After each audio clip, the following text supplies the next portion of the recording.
दुनिया भर में इस वक्त पाकिस्तान की तरह आवाम परेशान है, आवाम के साथ जो कुछ हो रहा है उसके लिए परेशान है अब दुनिया। मैडम, इंडिया यूएई के बहुत करीब होता जा रहा है बल्कि हमारे लोगों को यूएई से निकाला जा रहा है। वो हमारे दोस्त हैं कामरान यूसुफ, उन्होंने एक खबर दी है कि पाकिस्तानियों को जो है ना वो धड़म से कहा जा रहा है कि उनकी नौकरियां जो हैं वो बंद की जा रही हैं। कैसे देखती हैं ये पाकिस्तान को, ये जो जंग है कहीं मुश्किल में ना पड़ जाए हमारे लिए क्या? इतिहाद एयरवेज ने पाकिस्तानी एम्प्लॉयज़ को 48 आवर्स दिए कि निकल जाओ यहाँ से, हम तुम्हें सैक कर रहे हैं और तुम्हारी नौकरी खत्म, टर्मिनेट कर दिया उनको। यूएई और इंडिया दुनिया में तीसरे नंबर पे बड़े ट्रेडर आपस में जो हैं वो ट्रेड पार्टनर हैं। यूएई इंडिया का ट्रेड पार्टनर। इसमें बड़ी बड़ी सीधी सादी सी बात है कि यूएई जो है ना वो उसमें जो ना 70% उनकी तो आबादी अपनी कम है और उसमें सबसे ज्यादा इंडियन है। जो आपने यूएई की बात की है तो ये कोई आज की बात नहीं है कि वहां से पाकिस्तानियों को निकाला जा रहा है या पाकिस्तानियों को वहां काम नहीं मिलता। वो बता रही थी कि यहाँ पर इंडियंस जो है वो बढ़ बढ़कर काम करते हैं और इसीलिए पाकिस्तानियों के नखरे बहुत हैं।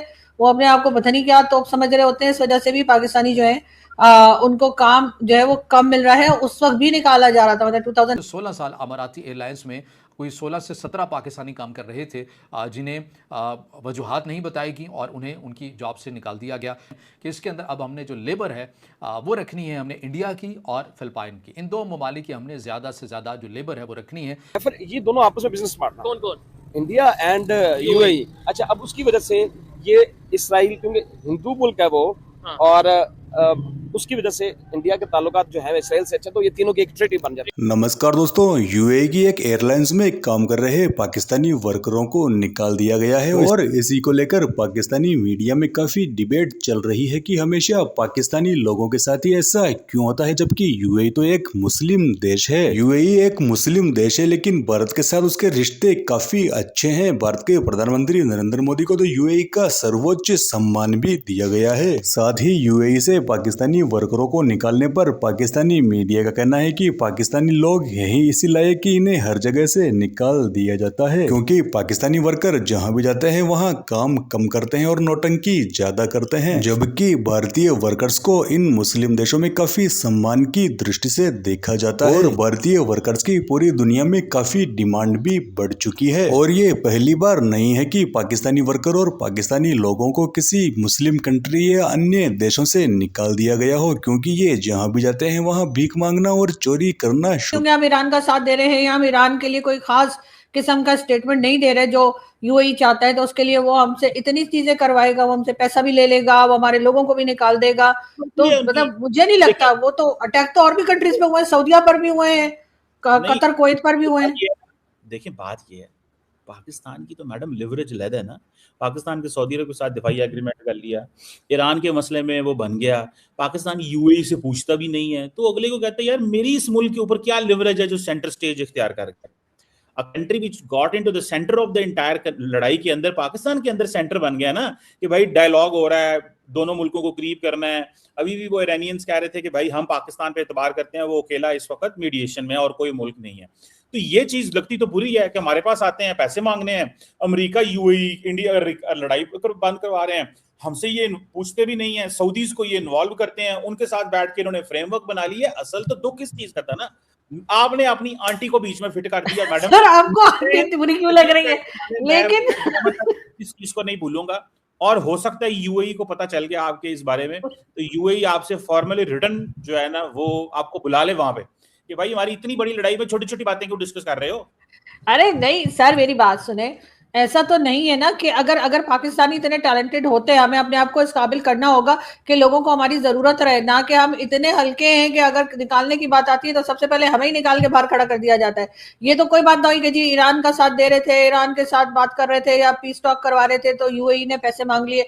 सर यूएई ने वैसे भी पैसे मांगने थे आपसे, आपके प्राइम मिनिस्टर तो ये कह रहे हैं कि जी टाइम पूरा हो गया था, उन्होंने जितने टाइम के लिए दिया था। और हम देख रहे हैं कि सऊदीया पाकिस्तान के साथ, इधर से यूएई इंडिया के साथ, उधर से अफगानिस्तान इंडिया के साथ, इस्लामिक कंट्री है ना, बांग्लादेश पाकिस्तान के साथ, ये हम आपस में जो खिचड़ी बनाते हैं, ठीक है ट्रेड करें, दुनिया में जिस मर्जी कंट्री के साथ ट्रेड करें, अफगानिस्तान का 10 बार दिल करता है इंडिया के साथ जाके जो मर्जी ट्रेड करे, बिजनेस करे, लेकिन हमारे साथ ना लड़े। ऐसे हमने बड़े टाइम से पैसे वापस कर दिए, आप प्राइम मिनिस्टर की बात से बिल्कुल उलट बात कर रहे हैं। वो तो अपने आप को क्रेडिट देते चले जा रहे हैं कि जी हमने तो बड़े अच्छे से पैसे वापस किए, और आप कह रहे हैं कि उन्होंने हमें तंग करने के लिए पैसा मांग लिया।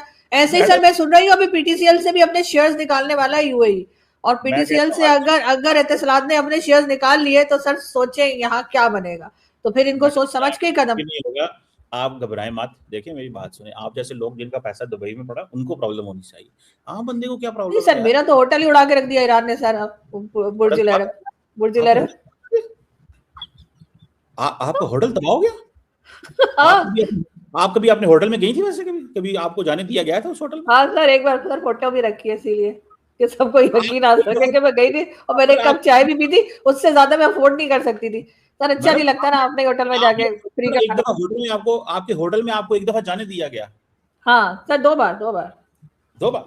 हाँ सो द पॉइंट मैडम ये बताएं, वो अब तेल की कीमतें मैडम बड़ी बढ़ गई हैं, अब ये ना हाँ। कहिएगा कि इसकी मिसाल को ठीक दीजिएगा प्लीज, इसकी नहीं मिसाल सर, ये जो कीमतें बढ़ी है ना, ये इसमें ईरान का या ईरान इजराइल वॉर का इतना हाथ नहीं है सर, जितना के आईएमएफ का है। आईएमएफ से आपकी गवर्नमेंट ने कर्जा मांग रखा है और उन्होंने कंडीशंस जो लगाई हैं उसमें तो अभी सुना है कि अभी 400 पर लीटर हुआ है सर, ये 450 तक लेके जाएंगे और हो सकता है 500 भी कर दें।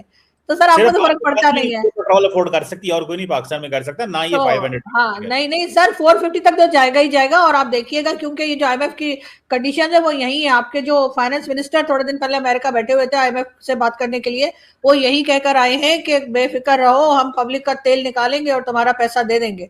तो सर अभी मैं ये बात ज़रूर कहना चाहूँगा कि मुत्तहिदा अरब अमारात के अंदर अब जितने भी पाकिस्तानी हैं उन्हें अब अपने मुतबादिल ढूंढना पड़ेगा। इसमें अब ज़्यादा जो कैपेसिटी और सलाहियत जो बढ़ती हुई नज़र आती है सेंट्रल एशिया के अंदर है, यहाँ पर आसानी भी है, यहाँ पर मौक़े भी आपको किसी हद तक मिलेंगे। ज़ाहिर है उस हद तक तो नहीं मिलेंगे, लेकिन सेंट्रल एशिया उसकी जगह आपको लेता हुआ नज़र आता है, या दीगर ममालिक के अंदर आप जा सकते हैं। लेकिन एक बात अब आपको जहन नशीन कर लेनी चाहिए कि मुत्तहिदा अरब अमारात में अब पाकिस्तानियों के लिए जाना और वहाँ पर काम करना या कारोबार करना अब आसान नहीं रहेगा, क्योंकि UAE अपनी गैर एलानिया तौर के ऊपर खामोशी के साथ पाकिस्तानियों से मुतल्लिक बड़े पैमाने पर अब अपनी अभी जो दोबारा से $7 बिलियन मांगे गए, तो सर उसकी ये कंडीशंस हैं कि जी फ्यूल प्राइस बढ़ाएं और जो पाकिस्तान की करेंसी है उसकी वैल्यू घटाएं, और सर कई दूसरी कंडीशन है वो ये पूरी करने जा रहे हैं, इसलिए फ्यूल प्राइस बढ़ी है।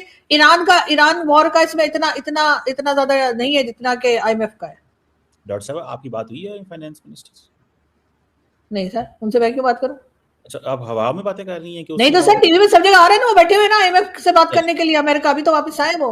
अच्छा, मैं समझा कि शायद आपकी कोई डायरेक्ट। और उसके बाद आते ही ये भी अनाउंस कर दिया गया है कि कोई नए कनेक्शन जो है गैस के, वो ना तो कमर्शियल एरिया को दिया जाएगा और ना ही रेजिडेंस एरिया में दिया जाएगा, जबकि इसी गवर्नमेंट ने 3-4 वीक्स पहले कहा था कि दिया जाएगा। तो सर पाकिस्तान की हालत तो खराब से खराब होती चली जा रही है और हमें कोई मतलब हमारी गवर्नमेंट को कोई परवाही नहीं है। वो अपने कामों में लगे हुए। कोई कह रहे जी हमने पीस टॉक करा दी, तो कभी कह रहे हैं हमने वो ट्रम्प को दोबारा इन्होंने चाबी भर दी है, तो ट्रम्प फिर लगा हुआ है कि 11 जहाज गिरा दिए। वो तो ठीक है, चले बहुत अच्छा हुआ। 11 क्या, मैं कहती हूँ मेरी तरफ से आपने 20 जहाज गिरा दिए, भारत के गिराए कि किसके गिराए, किसी के भी गिरा दिए, लेकिन पब्लिक का क्या हाल कर रखा है वो देखिए ना, यहाँ पर क्या हो रहा है उस बारे में तो कोई बात नहीं की जा रही। फ्यूल प्राइस बढ़ा दी और फ्यूल प्राइस के बढ़ते ही आपको पता है हर चीज की प्राइस बढ़ जाएगी, लोगों की हालत खराब होकर रखी है यहाँ पे, उसके बारे में कोई बात नहीं करता, कोई गवर्नमेंट कुछ नहीं कहती। यही कहते रहते हैं जी कुर्बानी देनी है, मुल्क के लिए कुर्बानी देनी है। अरे मुल्क के लिए कुर्बानी देने के लिए आम पब्लिक ही रह गई है, ये लोग खुद तो कोई कुर्बानी नहीं देते। वो इमरान खान भी कहते थे कि मैं तो साइकिल से जो है वो जाया करूंगा ऑफिस, वो तो जब तक प्राइम मिनिस्टर है वो हेलीकॉप्टर से नीचे ही नहीं उतरे। और इन लोगों का भी यही हाल है, ये भी ऐसे ही इतने खर्चे करते रहते हैं और उसके बाद कहते हैं जी आम पब्लिक जो है कुर्बानी वो दे।